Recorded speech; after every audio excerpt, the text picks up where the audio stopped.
Hello guys, ഇന്ന് നമുക്ക് ഫ്രഷായ കുറച്ച് നെയ്ച്ചാള കിട്ടിയിട്ടുണ്ട്. അതെല്ലാം വെട്ടി വൃത്തിയാക്കി വെച്ചിരിക്കുകയാണ്. എന്നിട്ട് നമുക്കിതൊന്ന് കറി വയ്ക്കുന്നത് എങ്ങനെയാണെന്ന് നോക്കാം. നാടൻ സ്റ്റൈലുള്ള കറി വയ്ക്കാം. അതിന് ചേർക്കാനുള്ള വെളുത്തുള്ളി, കറിവേപ്പില, ഇഞ്ചി, ശകല ചെറിയ ഉള്ളി, സവാള കൂടെ അരിഞ്ഞത്. സവാള ചേർക്കാറില്ല. പിന്നെ മുളക് പൊടി, ഉലുവ. പിന്നെ നമ്മൾ ചട്ടി അടുപ്പിൽ വെച്ച് വെളിച്ചെണ്ണ ഒഴിച്ചു കൊടുത്തിട്ടുണ്ട്. അതൊന്ന് ചൂടായി കഴിയുമ്പോൾ നമുക്ക് ഈ ഉലുവ ഇട്ട് കൊടുക്കാം. ശേഷം അതൊന്ന് പൊട്ടിയതിന് ശേഷം നമുക്ക് ഈ കറിവേപ്പില ഇട്ട് കൊടുക്കാം.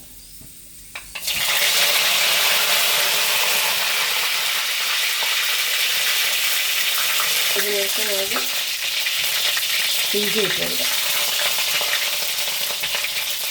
ഇഞ്ചി ഇട്ടതിന് ശേഷം നമുക്ക് വെളുത്തുള്ളി അരിഞ്ഞു വെച്ചിരിക്കുന്നത് ഇട്ട് കൊടുക്കാം.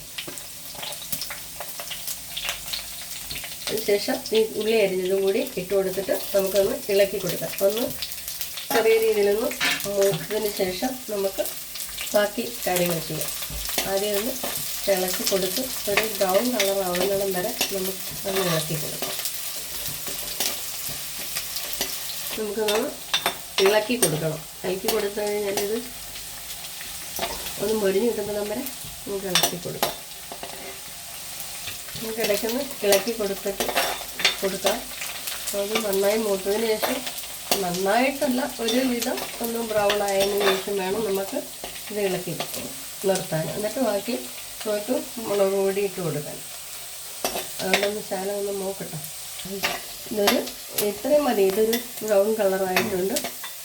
ഇനി നമുക്ക് ഇതിന് ചേർക്കാനുള്ള ആവശ്യത്തിനുള്ള മുളക് പൊടി എടുത്ത് വെച്ചിട്ടുണ്ട്. അതിട്ട് കൊടുക്കാം.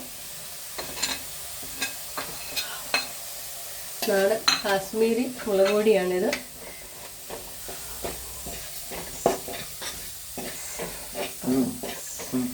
നാടൻ കാശ്മീരി ചില്ലിയാണ്. മുളക് പൊടി ശകലം കൂടിയാലും കുറച്ച് എരിവ് കുറവാണ്. ആവശ്യമുള്ള വെള്ളം ഒഴിച്ചു കൊടുക്കാം.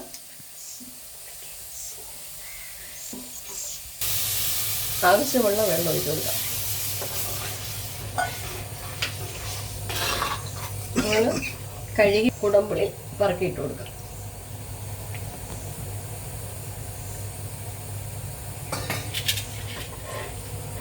ഇതൊന്ന് തിളച്ചതിന് ശേഷം നമുക്ക് മീൻ പറക്കിയിട്ട് കൊടുക്കാം.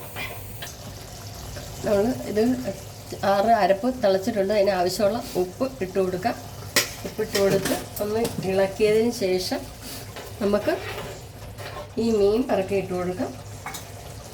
പിന്നെ നമ്മുടെ ചാള പറക്കിയിട്ട് കൊടുക്കാം.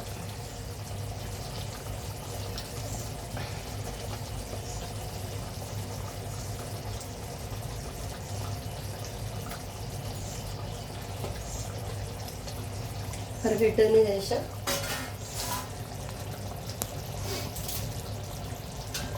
ഇച്ചിരി കറിവേപ്പിലയും കൂടി ഇട്ടതിന് ശേഷം നമുക്കതൊന്ന് ഇളക്കി വെച്ച് കൊടുക്കാം.